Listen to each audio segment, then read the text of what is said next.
right, this is the next day. Called the dealer. The dealer said that this particular VIN number does not apply to any of those recalls. I'll still post those recalls just in case your vehicle does. It seems to be a common issue on this year, but apparently this particular VIN doesn't match. So we're going to do the work, drop the tank. I'll run you through that. If this video becomes too long, I still will make it separate. Otherwise, this will be part of the original diagnosis video. So first thing you want to do, pull the fuel pump relay. I'll go under the hood and show you where that is, but you want to depressurize the system. So let me show you where that relay is, and then once it's pulled, just start the car until it dies. Restart it till it dies, and you want to cycle the key until eventually it just won't even start at all, and that'll depressurize the fuel system so we can disconnect the fuel lines in the back. Right under the hood, next to the coolant bottle, is our fuse box. The fuel pump relay, it's this gray if it's original GM, and we just want to pull it out, set it aside, and then start the engine a few times until it won't start anymore. With the vehicle jacked up as high as we can get it safely, now we're under the vehicle, and we just want to look to see what's connected to the tank. So we have some electrical connectors that we can disconnect. Looks like some hoses we can pull from the evap canister. These hoses on the fuel filter, those can all come off. So you're just trying to get the tank as free as possible from all the connections. The filler neck here, it looks like we can either disconnect it right here, this rubber hose, or at the tank itself there's another clamp on that rubber hose. We can pull it out there. So either one's fine. Once we have the filler neck disconnected, I'll put a hose in the tank and we'll suck out the fuel and get this tank as empty as possible. Right now it's about a half a tank, so we want it lighter than that. So we're going to try to drop it as low as we can to make it easier to maneuver. Pulling off the fuel filter lines, just be careful. You know, there's still, yes, we depressurized the fuel, but there's still that possibility of a little bit of fuel pressure left. If not fuel pressure, at least a little volume so it could drip. So that's just something to keep in mind. I'm probably going to do that first. Just let it drip, get out of the vehicle, or get out from underneath the vehicle, let it drip and evaporate and whatever. You are working around fuel, so you know, use your senses. If you start getting lightheaded because of the fumes, you know, back away. No smoking, stuff like that. Common sense. So let's get working.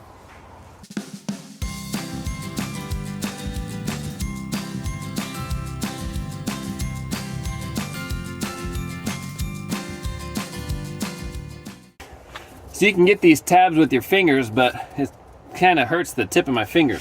So I'll use a pair of pliers like this, like hose pliers. You don't have to mash on them, it's just, you just want to push these little tabs in.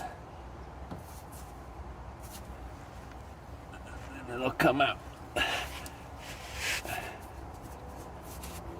There we go. There's O-rings inside that will lube up before we put it back on.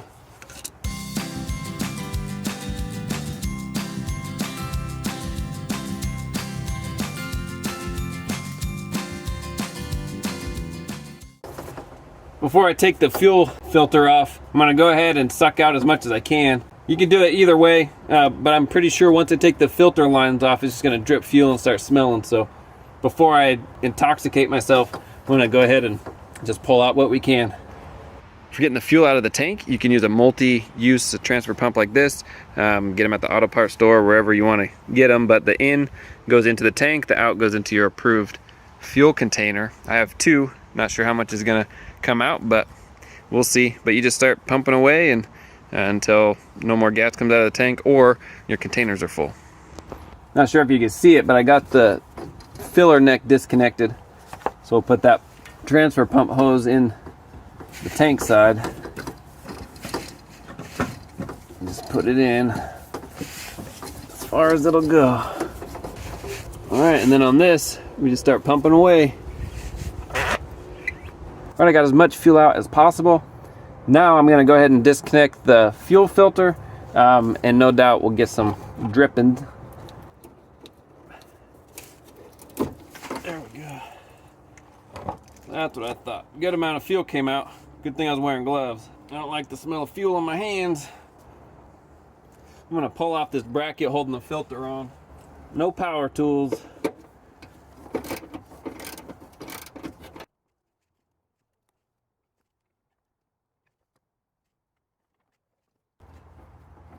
There we go. Oh, messy. Back up, getting on my phone a little. I'm just pushing down on the filter to get any excess out. And I'll just leave it there. I won't put the bolt in yet. All right, well, I'm gonna wipe this down really good, let it evaporate, and come back. So now comes the more challenging part, the actual lowering of the tank. There's two straps, one here, one right there, and they're bolted in up top. So I have my floor jack with a cutout piece of plywood, just a square chunk there, so I have more surface area on the jack. And it looks like this little shield here has to come down with it. There's a clip there. I think that can stay because that's clipped into the tank. There's also a clip. I can't show you. All right. Oh, where is it? Where's my finger? Right there. That, I believe, has to come off. And then it looks like, just from looking at it, the tank will drop down and then out towards the passenger side. Because of the exhaust here, it can't just drop straight down. It has to drop at an angle and then out. That's my guess. If it looks like this isn't working out, then I'll consult the manual. So far we've been manual free because it's just unplugging stuff and unbolting stuff. Not a big deal. So right now I have it jacked up enough just to hold it up there. So I'll unbolt the straps and see what happens as I slowly lower the jack down. I don't know if I mentioned this before, but I'm not using any of my power tools. Usually I'll use like an electric impact or electric ratchet because there are fuel vapors floating around. I'm not. I'm just going to do everything by hand. So, but that's up to you.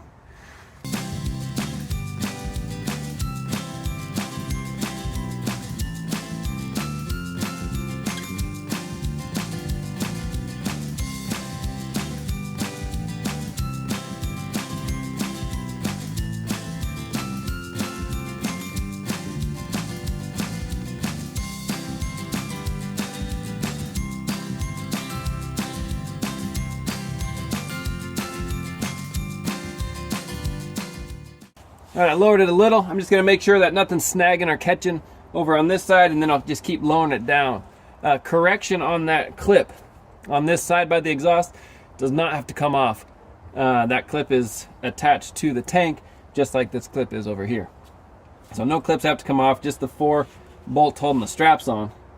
So now I'm just gonna keep lowering it and keep watching for hang-ups and then pull it out.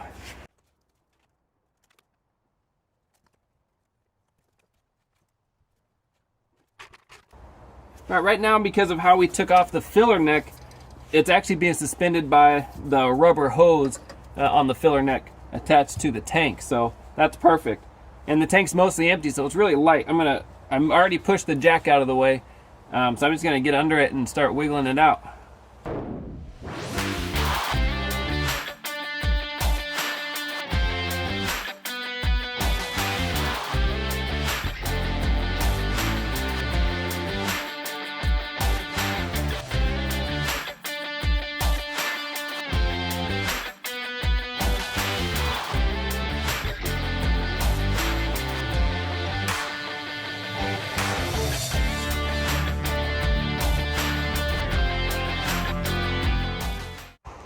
All right, there she is. So I retract my retractment. That little shield underneath, do pull those clips off because the exhaust, it just kind of gets hung up on the exhaust. But you can actually lower that and slide the whole tank out to the side. So that heat shield actually stays up, tucked under the exhaust. Doesn't come out. I might be able to come out now, but I'm just gonna leave it. And this just slid out. You just want to, these are pretty flexible, but you just want to be careful with them as you slide it out. If you are replacing the pump, because this is the same procedure, these are part of the pump. So when you get a new pump, those new lines. So if you accidentally, snap one of these lines, not a big deal because you get new ones with the new pump. But with that said, you want to be careful putting it back in, not to break them. But, oh, and just be careful of this one, because that's for the evap stuff, and that's not new when you buy the pump. All right, well, we're out. Let's see where we're leaking. So based on where all the moisture is, it looks like our pump is the issue. Now, whether it's the seal around the pump ring or a crack in the pump housing, not quite sure. I know the recall talked about that housing cracking. I think a good method right now would be to tip it over and see what's leaking. I imagine this leak shows up when the vehicle's driving down the road and it's sloshing back and forth, then it can leak out the top. Otherwise, it's probably a dormant leak when it's mostly empty tank. So let me tip this upside down and see where we can see it leaking. I got you set up, so let me just tip it. There's still a little fuel in the bottom.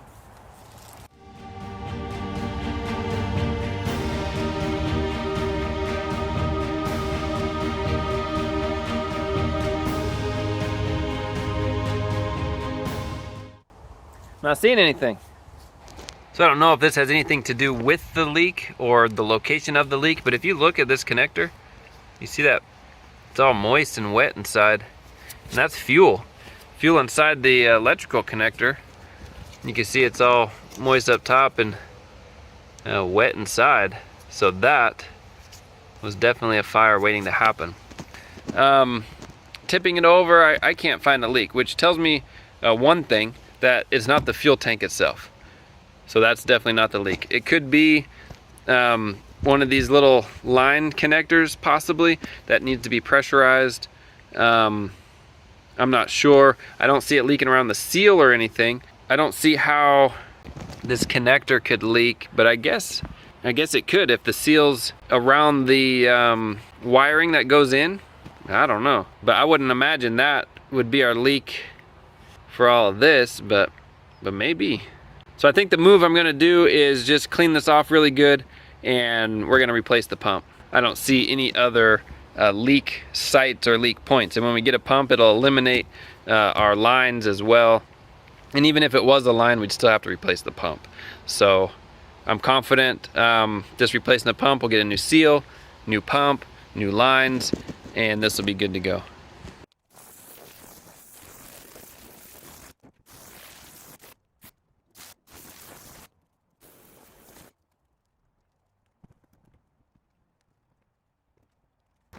Alright, so I pressure washed the tank really good, got all that grime and stuff off, so if there is a leak in the future, we won't confuse it for the old stuff. But I wanted to show you too,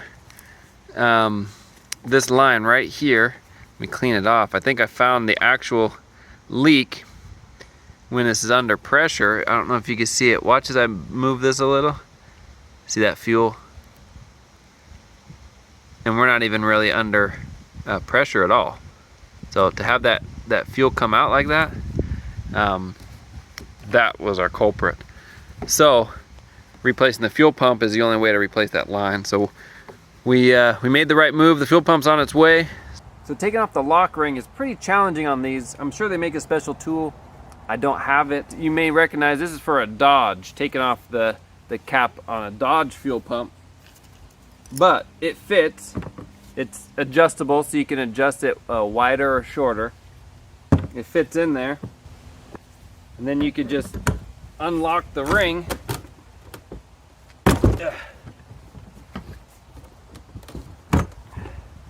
It can be pretty hard.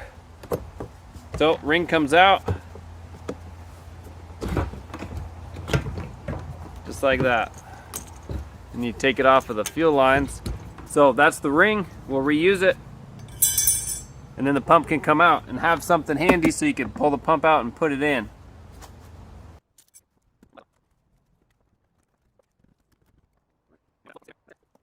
So actually the new pump comes with a new lock ring, so we may not need to reuse the old one. Comes with a new seal, so we'll get rid of that. Clean this off really good. And we'll put some silicone paste around the seal. This will just help the longevity of it over time. All right, new pump.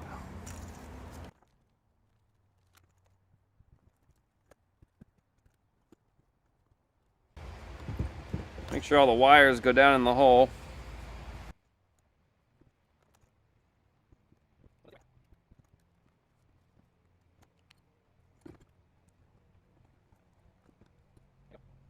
Took a little bit of maneuvering to get it in there just right, but it feels good now. So we can take the same tool, hopefully. It's hard preventing the tank from moving.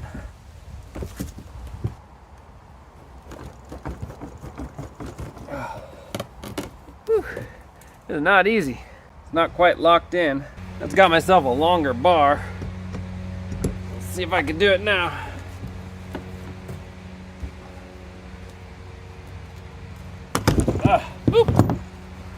Got it. All right, so let me show you with it all in. All right, so here's the fuel pump. So that little nub on the lock ring fits in this middle groove here on those little 5 tabs, and it locks in. It feels good. It's not gonna slip out. So these go in their little channels. That goes in this little channel, and this goes back. Well, maybe it just went right there. And we're ready to put the tank back on. Don't forget to put your connector back on before putting the tank back in, and make sure it snaps. It took a little bit for mine to snap in. You'd hate for it to just fall back out, you know, down the road sometime. But it's in, feels good. So now we're just ready to slide this thing back on.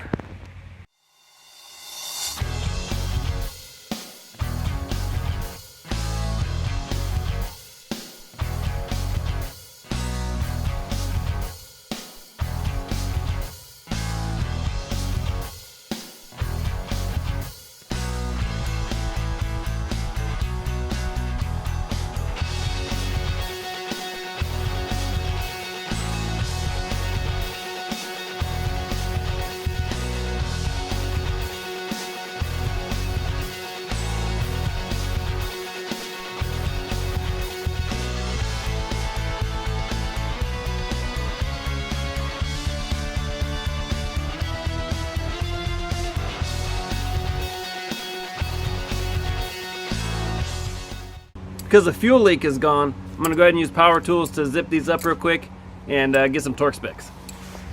So the fuel tank straps are 18 foot-pounds. Once you have that, we can start connecting stuff. Now all these nipples, like here for the evap, this has an O-ring inside. So we can just put just a little silicone on this nipple, silicone paste, a lubricant, not RTV silicone. And that'll help lube up this little O-ring in there. And just for longevity, we could do that to all the nipples, even the fuel filter nipples. We could do that. There's a little nipple here before we connect those in. So let me get some paste, and so this is what I mean, silicone paste, not RTV silicone. That would not be good. We just put a little on here, then we can just rub it around, put it on. We'll just do that to all of them. No, we can even do that to the filler neck or inside the hose. Just a little paste.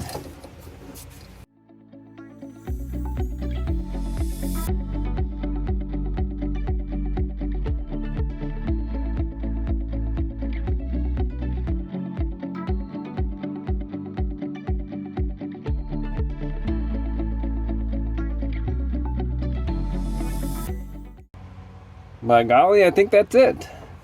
Double check. Everything's plugged in. Don't forget the little clips that go in the little skid plate thing for the fuel tank. Those 2 little clips on both sides. Next thing we'll do is just go inside, cycle the key, put the fuel pump relay back in, cycle the key, come back, see, make sure there's no leaks or anything. Then we'll cycle the key again, cycle it one more time, and start it. And it may run rough at first, you know, a lot of air in the lines, but then we'll come back here one more time and just double check. Before cycling the key, let's put some fuel back in it. We don't want to burn up our brand new pump because there's no fuel in the tank. All right, cycled the key a few times. We're looking dry. Everything looks really good. So let's clean up, lower the vehicle, take it for a good spin, and just make sure 100% that we got no leaks. All right, there you go. That's how you can replace a fuel pump on one of these Cobalts. Really not too bad considering being on the ground. Definitely worked on a lot harder fuel tanks to remove. So pleasant.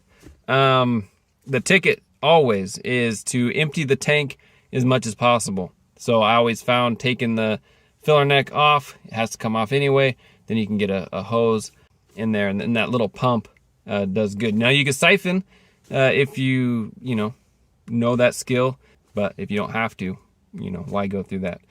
Other than that, the hardest part really of this whole job is getting that lock ring off the top, and it was a little fight for me to get it off, but we got it off. So the pump came with a new lock ring, which is great, but those old ones are reusable if yours does not. What else? That's pretty much it. You're dealing around fuel, so just be careful with that. Eye protection is super important. Gloves are always nice, things like that. But anyway, thanks for watching. Like, subscribe. See you on the next one.